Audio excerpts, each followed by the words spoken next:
Op een skip moet maar één grote mast wezen.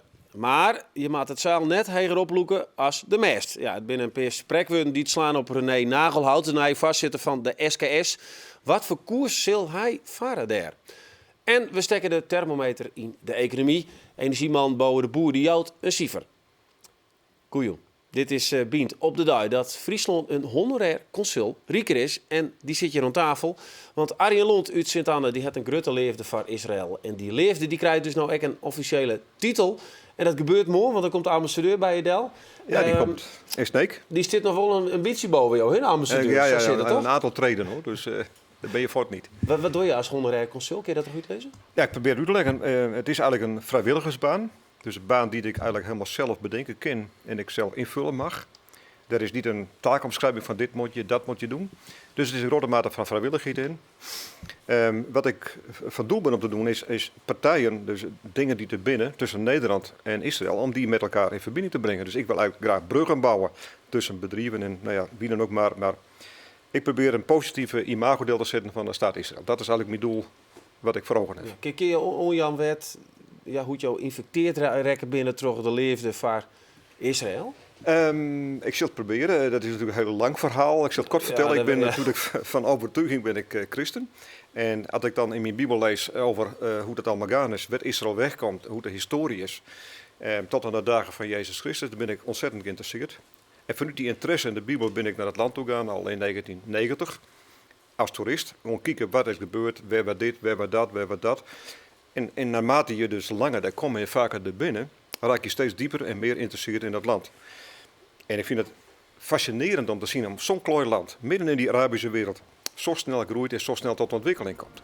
En op een hele democratische manier proberen staat te wezen. Ja. Met alle verschillende domeinen, van orthodox tot links en van rechts tot Arabisch en alles bij elkaar.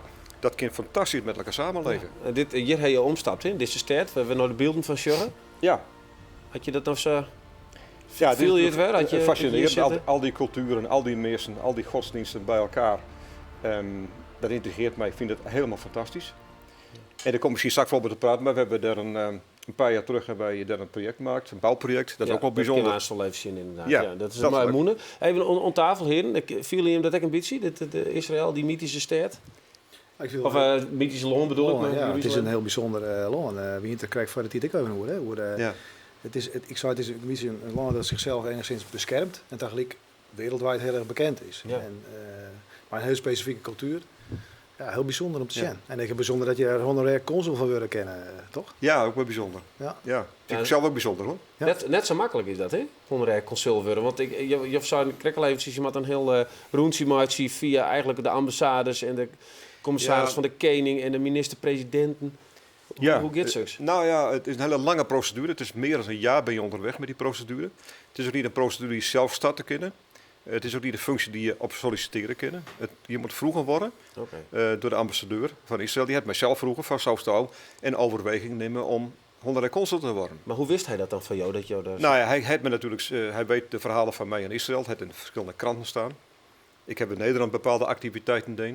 Ik word soms uitgenodigd door de ambassade door bepaalde dingen. Zo raak je met elkaar aan het praten. Zo leert hij mij kennen, ik leer hem kennen. En dan komt die vraag. Toen zei ik tegen hem, ik zei maar, honorair consul, maar ik ben helemaal geen Jood. Ik ben een Bilkert, ik ben een Fries. Waarom ik?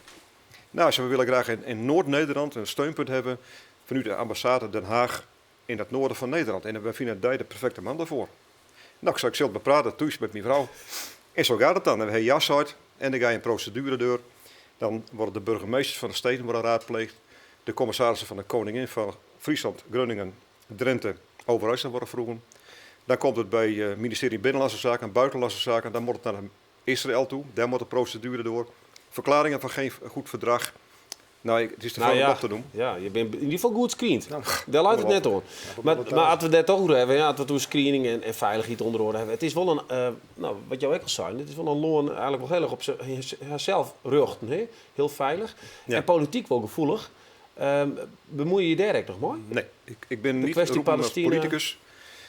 Ik ben tot andere taken roepen, dat laat ik lekker over aan de heren politici in Den Haag. Dus dat bemoei ik me totaal niet met. Daar ga ik niet over. Dat is gewoon voor hun. Ja. Nou, dat is helder. Dan hoeven we direct naartoe te gaan. Dan kunnen we beter zien wat je wil door. En dat is die moenen. Weet je, het krijgt al heen, hè? Een mooie moeder heeft hem daar bouwd. Dan komen die beelden als het goed is. Zetten ze die nou aan zijn vader. Kun je even vertellen wat we daar sjorgen? En Nou, het is een restauratie van de molen van Montefiore. Die is ooit gebouwd, dit is de oude molen, 1856.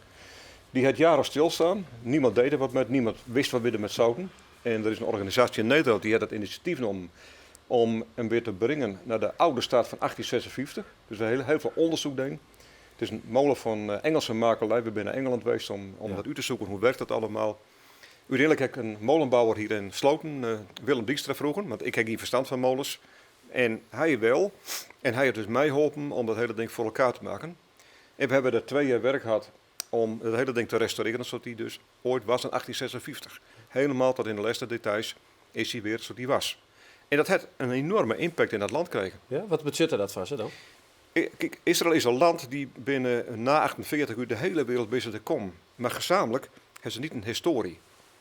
Hier in Nederland hebben wij, we hadden het over scootjesjoen, historie. Dat heeft Israël niet. En die molen is een van de eerste bouwwerken buiten de stad Jeruzalem als nieuwe tijd die komen is voor het land Israël. Dus voor hun is dat echt een eikpunt van ja, maar hier is dan de staat Israël begonnen te groeien, vanuit dat punt. En als je dat dan restaureren mag, dan kijkt hele Israël naar dat project. De hele wereld, denk ik. Ja. En we zien de hele wereld wel wat het nieuws het in allerlei kanten staan. Het bijzonder daarvan ook bij de oplevering van de molen heeft minister-president Netanyahu hem uitgenodigd. En ik wilde erbij wezen, dus wij moesten onze openingsceremonie aanpassen aan zijn agenda. Want hij wou het metmaken. Nou, Dus als jonkie heb ik hier voetbald. En nou doet ik vind het helemaal geweldig. Dus dat gebeurt dan. Bedankt voor je verhaal. Je zult ons wel op een hicht houden. En een soort succes. Morgen. Ja, dank u wel. De officiële beneming. Dan zullen we aanstaan weer even zien naar een reportage. En dat gaat hoe toen ben mijn spek. Want dat is het favoriete eten, of dat wie het favoriete eten van Jopie Huisman. En dat maakt het flinke indruk op het publiek dat bij zijn uitstalling komt. Dan nou naar uw economische rubriek. De economische thermometer. Zonnepaneel, Wiemoen, biovergisters en energiecorporaties. Het broerst in Friesland heel tijd meer van dwarseme acties. En dat zorg je onneziever. Bouwer de Boer, energiecoördinator, moet ik zeggen, van de gemeente Leeuwarden. Een paar maanden lien ziet je rek en toen joeg ze saus en heel. Het idee wie de komst hier weer en dan maar we zien wat er gebeurd is in de Arhoene man. En het is een zonworden. Uiteraard. Ja, dus dan kom op met die positieve. Er gebeurt wat. Bist echt op tijd? Ja, maar dat is heel nieuwsgierig om te zien dat de 10 verhoren geworden. Er zijn steeds meer mensen die willen iets. En er zijn een aantal dingen die groeien in Friesland vlugger dan op oren plakken in Nederland. En dat valt op. En daar worden wij steeds vaker in Friesland vervregen om te vertellen hoe dat dan kan. Nou, dat is de Fries eigen, denk ik. En ik heb hier 2 onderwerpen die ik graag even bij deel wil. En dat is het groeien van de Friese energiecoöperaties. Daar zijn alle dorpen in Friesland die helemaal dwanden binnen.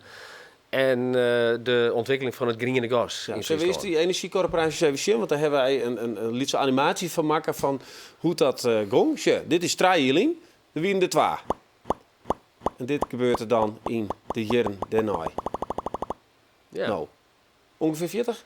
Er zijn er nu 40, maar er ben ik alweer 20 die ben bezig om ik wel lid te worden. Want je moet een officiële procedure terug om lid te worden. Stel je hebt een dorp en je wil iets met een energiecoöperatie. Dan kun je lid worden van US coöperatie en die is van US alliëren. En dat is 3 jaar ben we er maar begonnen om een koepel te maken voor al die dorpen om ze meer te helpen, zeg maar. En daar ben er nu op dit stuit 40 van. En er ben nergens in Nederland een provincie met zoveel energiecoöperaties. En in 2018, in het jaar van de culturele haardstad, willen die dorpen zelf dat er 100 binnen. Dus dat doe ik zelf een best om oorendwarpen erbij te krijgen. Ja, hier aan tafel, mensen in een energiecorporatie? Ja, Ik denk ook dat Sieverhoortbouwers vind ik die 7 aan de krappe kant. Dus, ja, nou ja, Wat omhoog. we hebben maar 40, dus in 2018 krijgen we een 10, denk ik. Oké. Dus het is maar kijken hoe je het Het is beschermen. herkenbaar. Ik zie dat bij, ik woon hier in Walswijn. En in Walswijn hebben wij dus inderdaad een coöperatie inmiddels. Die zich daar specifiek mee bezig gaat. Ja. Nou, ik ken ze al hier wel. En Ja. we hebben ze nou, dan hebben we een ledenvergadering. En de dorpen zijn lid van US coöperatie. En in die dorpen zijn die meesken. En die ken ik wel lid worden van de lokale coöperatie. Dus in Waardzein is lid worden van de lokale coöperatie van Waardzein. Ja.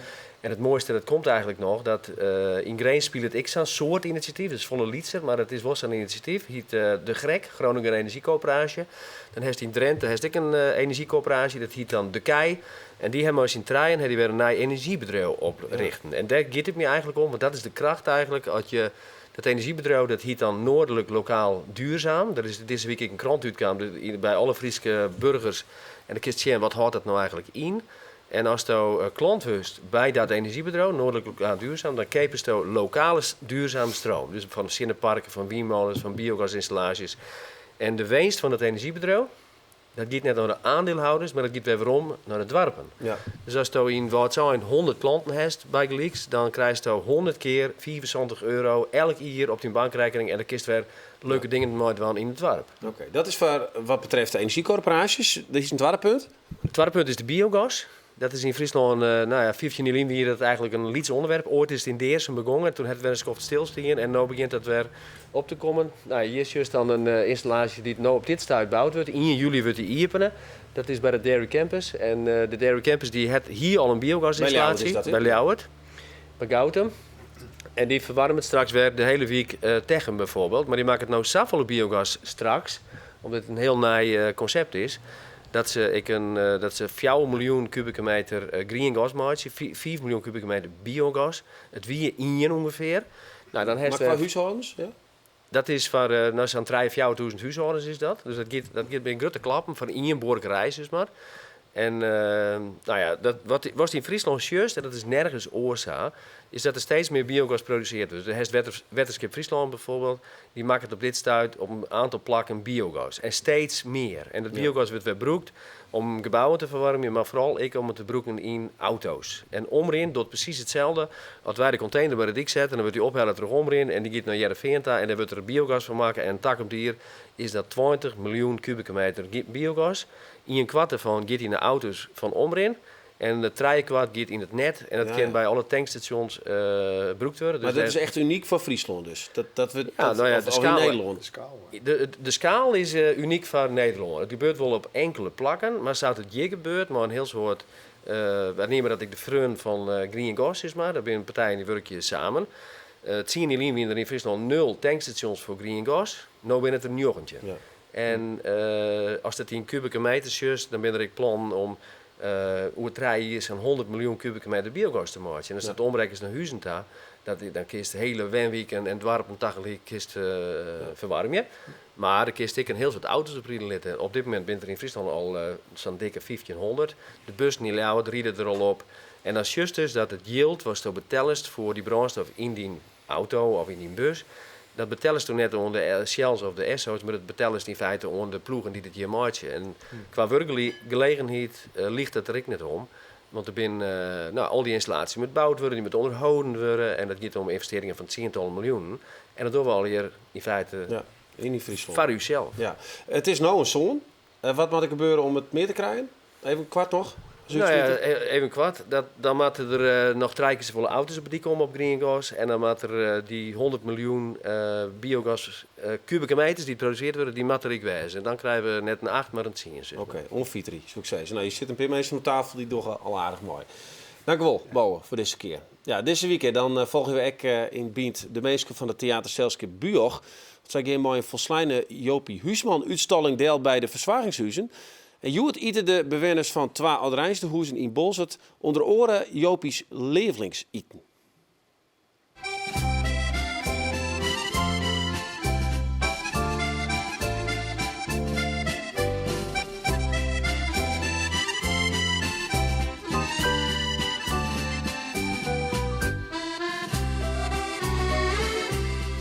En voor vanmiddag, wie kun je nou beter uitnodigen dan dokter Huisman? Jullie alle bekend. En ook nog zoon van Jopie Huisman. Ja, u hebt de eer om het lintje door te knippen vandaag om onze expositie te openen. Nou jongens, daar gaat hij. Mooi scheef ook nog. Zo. De tentoonstelling is geopend. Jullie ook bedankt. Ik vind het natuurlijk heel erg leuk dat het hier in Balzert is. Het is tussen mijn eigen meisje. De meisje hier in het rusthuis. Verzorgingshuis, minister Skil. liet zijn behendig, persoonlijk. En was er over verteld dat ze dat ik eventjes een tijdje bij zich houden kennen. En dat is de kracht van de schilderijen. Dus ze houden dat de hele week wat dichtbij. En elke keer komt er weer een facetje bij.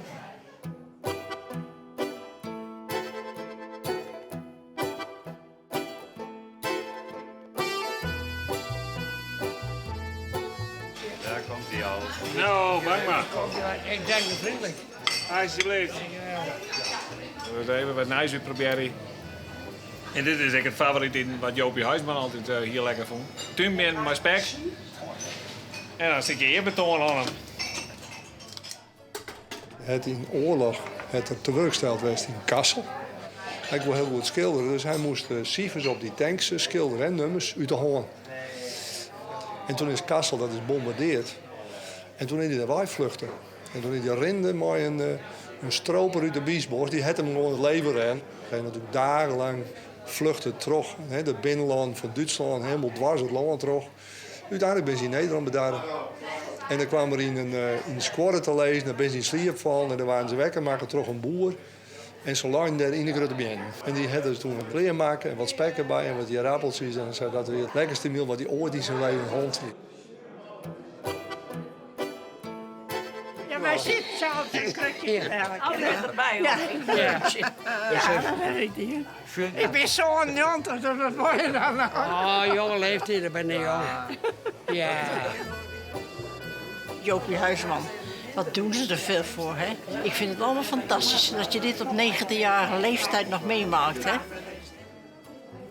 Deze is leuk, die vind ik zo leuk, hè?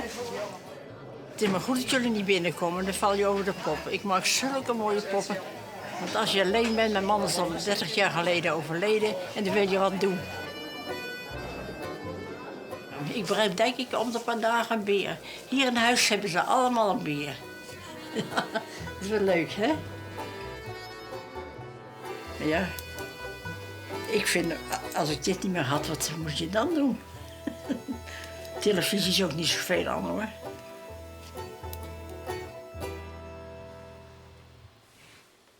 Ja, mooi meer. Wat betreft de nieuwe skipswet voor de scootsercultuur in Friesland en binnen drones, misschien wel de toekomst van het scootserziel. Nou, ik praat erover met René Nagelhout, de man die er echt een grote stem in heeft, want hij is de nieuwe voorzitter van de SKS. Nagelhout, mooi dat je er binnen. Het is altijd zo bij de SKS, dan moet je de hele familie en de bloedlijn uitwerken hebben om te zien of het erbij hermatten. Is een Nagelhout een echte skipper? Nagelhout is geen echte skipper. Nee. Maar wel voorzitter. Maar wel voorzitter. Hoe kan dat? Nou, de skippers ben wel inderdaad, dat is zeg maar eisen omtrent het bloedlijn en het feit dat een voorouder van een skipper met onder zeil een scootserziel hebben. Ja. Dus mooi vrachtvervoer. Mijn familie, de Nagelhout niet wat zijn. Nou, er is ongetwijfeld een voorouder wist die dat dient heeft. Maar ik ben geen skipper. Nee, maar mag je dan wel voorzitter wezen? Ja, dat mooi. Dat mooi dan wel. Dat blijkt, ja. Ik ben 12 maart op biervergadering gekozen. Dus ja, dat is mooi. Ja. Nee, maar je hebt een soort met wetten. Dat blijkt ik wel uit je werk. Je zit in verzekeringen en zo. Ja. Laten we voortdurend maar eventjes in die echte scootserzielerij sfeer komen. We hebben jou vragen van, nou, wat is nou voor jou echt dat scootserziel? Welk plak is dat? Welke wedstrijd? En dat is Jennewoord, hè? Ja, Jennewoord inderdaad. Een van de dingen die wij... de scooters komen ik uit.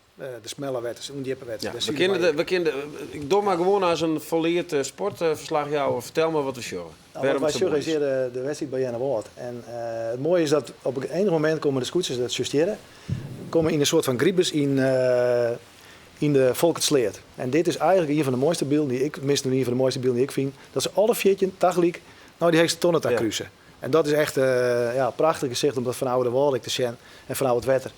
En dat is denk ik typerende van het SK Scootserziel. Dat wij useer ik op deze wetters bij jou.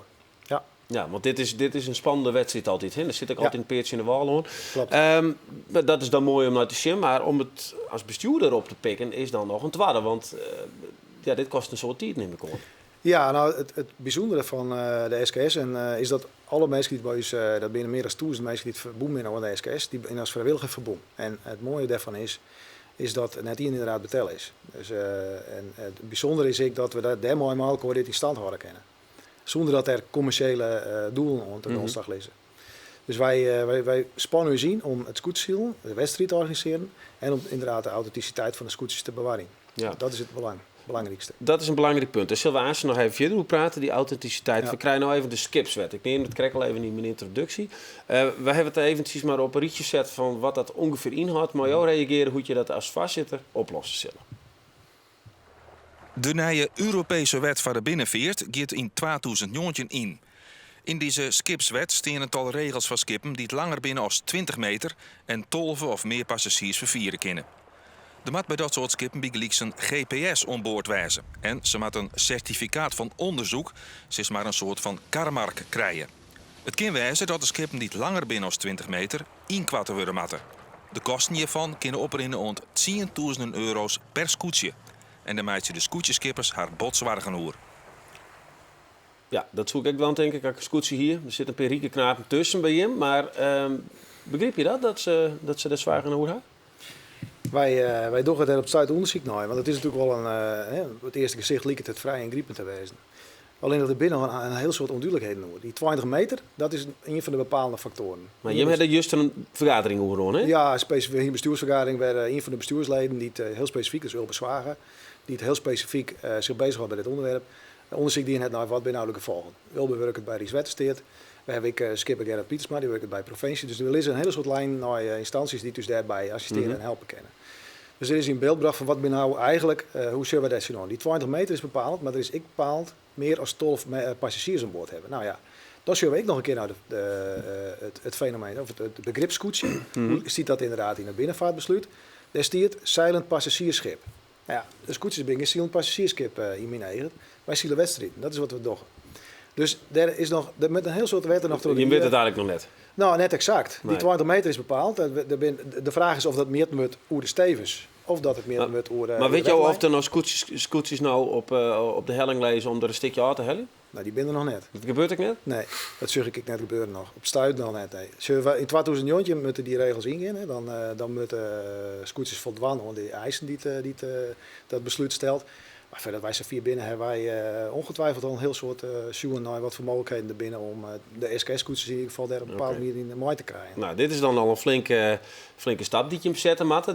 Dat kost een soort werk. Nou heb je al je ideeën. En dat kunnen wij natuurlijk in dit programma net behappen. Dus ik dacht, had je nou even fruitje maken. Stel je voor hoe de 20 of 30 hier haal je ermee op. Wat zouden ze dan hoe je steeds op je aski? Dat is wel mooi dat ze zoals de 20 of 30 hier ophalen. Want dat heb ik uiteraard, zo'n lang versier heb ik net. Nee, maar wat zouden ze dan hoe je steeds? Dit is gewoon maar een vraag. Wat ze van hoe mij ze zoeken op dat stuit.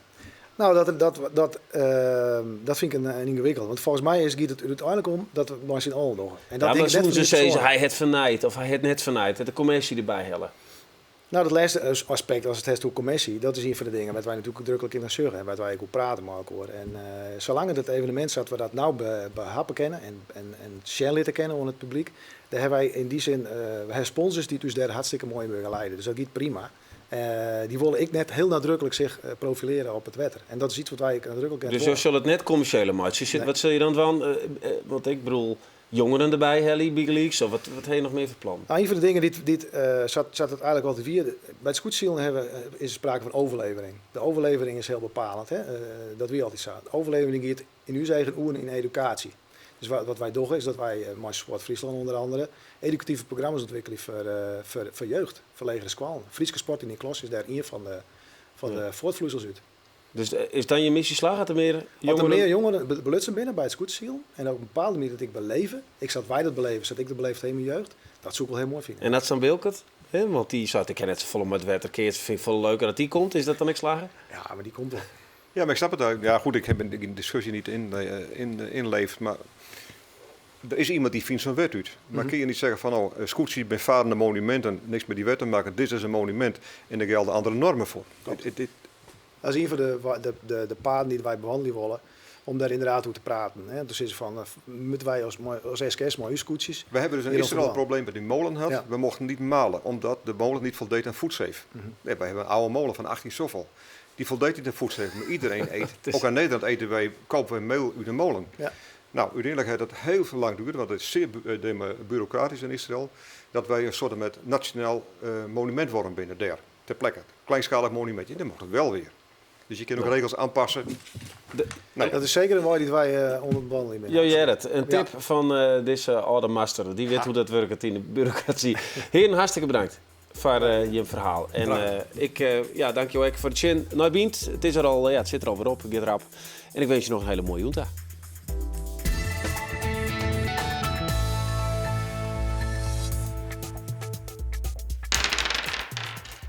Ja, 5. Het verschil tussen death metal en black metal?